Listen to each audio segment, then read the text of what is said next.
título sería Historia del sindicalismo en la Argentina. Muy bien.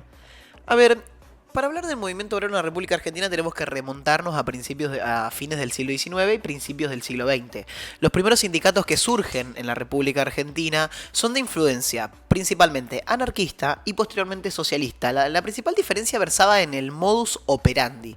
Los anarquistas buscaban la destrucción de cualquier tipo de autoridad jerárquica, es decir, familia, iglesia y Estado. Los anarquistas buscaban una igualdad Ante todos. en el caos, por así decirlo. ¿Viste alguna vez que Juego de Tronos? Sí, muy bueno. Estoy viendo ahora Eh, La Casa del Dragón. ¿Estás viendo La Casa del Dragón? Yo también. Bueno, ¿te acordás de Peter Baelish? Sí. ¿De Meñique? Sí, sí. ¿Qué decía Meñique? Que el caos era una escalera. Él buscaba la destrucción de todo con tal de reinar en la ceniza. A ver, llevado un poco esto al extremo, los anarquistas buscaban una idea de un igualitarismo versado en que no existe ningún tipo de autoridad. Y el anarquismo tuvo muchísima prédica en Argentina en finales del siglo XIX, principios del siglo XX, especialmente entre los inmigrantes italianos. Recordemos que los inmigrantes que conforman la República Argentina, y principalmente su masa obrera, provenían de Europa, una Europa caldeada por los movimientos políticos, y muchos de ellos eran exiliados políticos, es decir, gente que era socialista, anarquista, comunista. Y por otro lado estaban los socialistas. Los socialistas querían jugar dentro del sistema. Es decir, no buscaban la violencia como un método para la resolución de sus conflictos y de la representación de la clase obrera. Los socialistas buscaban la organización de los obreros, su organización en sindicatos primero y posteriormente en partidos políticos. Sin embargo, a ver, esta cuestión de la práctica de la huelga va a ser un gran punto de discusión dentro del propio socialismo. Es más, el socialismo en un momento se va a romper y va a surgir lo que se conoce como el sindicalismo revolucionario. Ex socialistas descontentos con la conducción del partido y con sus métodos tan amigables o tan permisivos con la élite opresiva que ellos decían que gobernaba en ese momento, y que buscaban un poquito más de acción. Esto es muy interesante, porque acá vamos a hablar un poco de lo que es, por así decirlo, la organización de las masas y cómo eso va a repercutir en la composición actual de los sindicatos. Hay un autor alemán, primero, hay un autor italiano llamado Gaetano Mosca, no sé si te suena. Es una persona que una vez dijo que en toda la historia de la humanidad siempre han habido unos pocos que han gobernado sobre unos muchos. No importa el color político o la idea, siempre ha habido una élite que ha gobernado sobre la gran mayoría de las personas. Esa élite se ensancha, a veces se achica, se transforma, pero siempre se repite el mismo proceso. Hay una minoría que gobierna sobre una mayoría. Un autor alemán de nombre Robert Michels, que era un ex socialista alemán, totalmente descontento, le va a terminar explicando que los partidos socialistas, en su afán de buscar canalizar las pretensiones obreras, terminan desviándose de su objetivo original, Obvio. burocratizando el Obvio. partido, y es lo que se da un proceso de lo que él denomina oligarquización del partido. Porque ¿qué pasa? A ver, las masas no pueden decidir. Es muy difícil que las masas se pongan de acuerdo en todo para tomar decisiones. Vos tenés que empezar a achicar la gente que empieza a tomar decisiones a través de la famosa representatividad. Ahí Michels habla de la figura del delegado. El delegado y posteriormente del caudillo. En el socialismo, el delegado te suena de las organizaciones sindicales. O sea, los términos se empiezan a repetir. ¿Qué dice Michels? La pirámide se empieza a achicar. De golpe hay cada vez más gente, menos gente, que representa más personas. Y eso torna a los vicios, porque se da lo que decía Mosca, o sea, una minoría termina gobernando sobre una mayoría bajo la pretensión de que los representa. En Argentina, el sindicalismo va a tener un hecho histórico, primero, en la gran manifestación de 1910 con conmemoración del aniversario del centenario de la Revolución de Mayo, cuando en pleno festejo vos tenías por un lado los principales dignatarios del mundo siendo agasajados por el presidente de la República, y en otro lado tenías una manifestación de 1 millón de obreros siendo terriblemente reprimida por la policía. Claro. Uno de los grandes hitos del sindicalismo en la historia de la República Argentina. Pero yo creo que para hablar de sindicalismo tenemos que remontarnos al golpe de Estado del 43, a la presidencia de Farrell y a la gestión de Juan Domingo Perón en la Secretaría de Trabajo. ¿Por qué? Porque Juan Domingo Perón, para construir su proyecto político, se va a solventar muchísimo en las organizaciones sindicales. Él entendía que era muy necesario que el movimiento obrero sea parte de su construcción política de poder. Él había hecho una gira en los años 30 por Italia, por Alemania, por la Unión Soviética, y había entendido que la organización de las masas y su disciplinamiento era fundamental.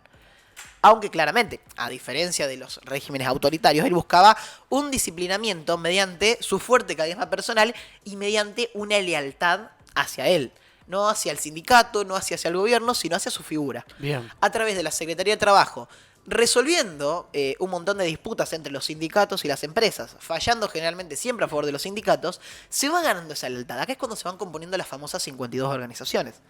Y el acto fundacional del peronismo en la República Argentina, que es el 17 de octubre, cuando un montón de obreros van a clamar por la libertad de Juan Domingo Perón ante el gobierno de Edelmiro Farrell, es también para mí el acto fundacional o el nacimiento de los sindicatos los sindicatos modernos de la República Argentina. El sindicalismo, como lo entendemos ahora, el sindicalismo no es socialista. ¿Conocés sindicalistas socialistas? Ninguno. ¿Se conoce? Hay algunos sindicalistas de izquierda, muy marginales. El sindicalismo es peronista.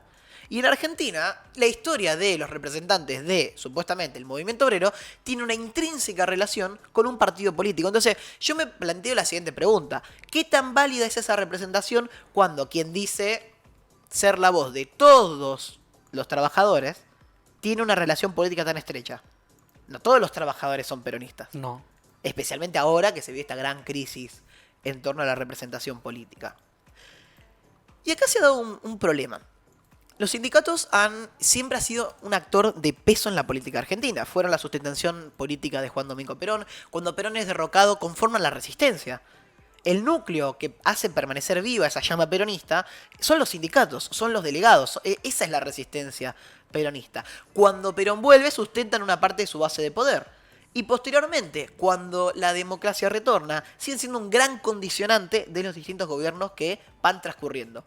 Uno de sus grandes hitos en sus disputas políticas es cuando en el 70, Juan Carlos de Onganía, después de que el cordobazo y el rosariazo sacudieran su gobierno, termina cediéndoles las obras sociales. Las obras sociales nunca se le había cedido a ningún gobierno, ni siquiera a Perón. Al cederle las obras sociales, una caja inmensa termina en manos de los sindicatos.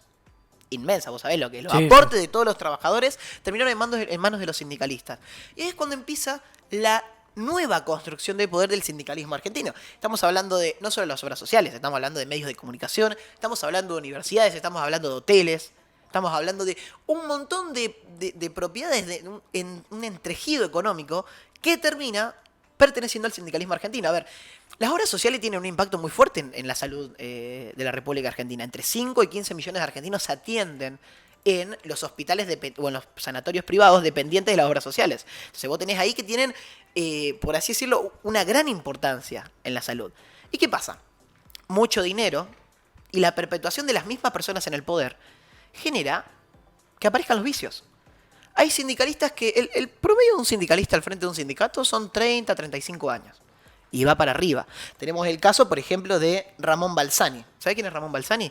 Era el titular del sindicato de la Federación de Obreros de Correos y Telecomunicaciones. Lo que era antes Entel. Sí. Entel tenía un montón de empleados antes, de la privatización, donde se sanea todas las cuentas alrededor. Estuvo 55 años al frente del sindicato. Desde el 63 hasta el 2018. Es más que las monarquías. Más que las dictaduras modernas en el mundo. El único dictador que supera la mayor parte de los cargos que han tenido los sindicalistas en Argentina es el de Guinea Ecuatorial, que lleva 58, me parece, al frente del gobierno. Después, por ejemplo, tenemos a Omar Viviani, que fue secretario general de los peones de taxis por 35 años. O a Amadeo Genta, que fue representante de los municipales durante 35 años. Estamos hablando de que, supuestamente hay elecciones todos los años en los sindicatos, pero las prácticas sindicales, las prácticas democráticas están totalmente corrompidas. En los sindicatos generalmente hay lista única, no se permite que la oposición se presente, porque si se rompe la unidad es en perjuicio de los trabajadores. Aparte de que los sindicatos tienen una historia muy trágica en cuanto a la resolución de sus problemas internos mediante el diálogo. Ellos prefieren la acción directa, que generalmente degenera en violencia. Durante la gestión de Mauricio Macri se dio un proceso histórico, y a su vez curioso y extraño, que fue que determinados sindicalistas que gozaban de muchísimo poder empezaron a ser detenidos. ¿Vos te acordás de eso? Ese proceso arranca en el 2016 y termina en 2019. La mayor parte de las detenciones, para que en 2020 y 2021 la mayoría sean excarcelados, con la llegada del Frente de Todos al gobierno. Bueno, y una información que se dio a conocer en el día de ayer, vos mencionabas la detención de algunos sindicalistas. Uno fue el Pata Medina, de la UOCRA, que bueno, ayer finalmente la justicia lo sobreseyó en la causa por presunta asociación ilícita, lavado de dinero y extorsión, así que inocente para la justicia el Pata Medina. Exactamente. Más que inocente, la cuestión de la absolución viene por los vicios de la propia investigación.